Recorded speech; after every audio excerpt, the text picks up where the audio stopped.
Ward क्रमांक 9 बारपूल hospital ते तहसील road या ठिकाणच्या रस्त्याची अवस्था आपणास दाखवत आहे.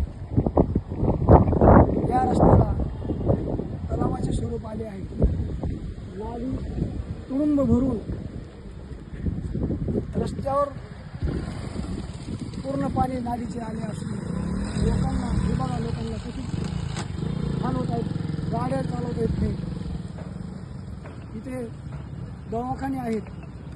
लोकांना पेशंट घेऊन यायचे असतात. कसे घेऊन येतील? बीडच्या विकासाच्या नावाने हे बघा काय अवस्था आहे. पहा तुम्ही कसं लोकांना संघर्ष करावा लागतो. कसं पाण्यात जायचं म्हणलं काही लोक त्याच्यात पडलेत आणि मग त्या ठिकाणी हे इकडं हॉस्पिटल आहे. इकडे बारपूल हॉस्पिटल इकडे हे सगळं दवाखाना डॉक्टर नाही. हे पाहत आहे जाणारे लोक काही लेडीज आहेत. कसं नाही त्या लोकांचा रस्त्याची अवस्था कशी पाणी पहा तुम्ही. हे बघा बांधकाम मिस्त्री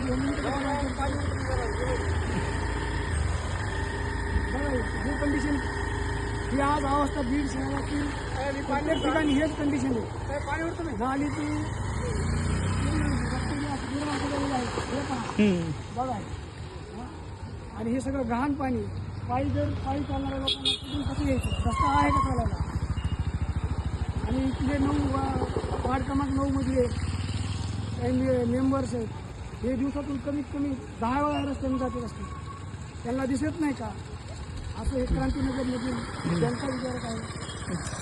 पण हे रस्त्याची अवस्था अशी पाहून एक दिवस नाही 8 दिवस झाल्यापासून असं हे नाली बघा. हे नालीचे पाणी नालीमध्येच आहे. एक तर पुढे जात नाही मागे जात नाही. थांबते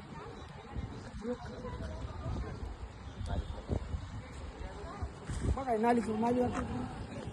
चला दाखवा नाली नालीचा कचरा 4 महिने 6 महिने इकडे कोणी नगर परिषद इकडे फिरकतही नाही. नगर परिषद आणि प्रशासन इथे झोपेत आहे, सोन घेत आहेत. लोकांची हीच परिस्थिती होती. भर उन्हाळ्यामध्ये ही कंडिशन आहे. उन्हाळा आता संपत आला तरी पण ही कंडिशन आहे.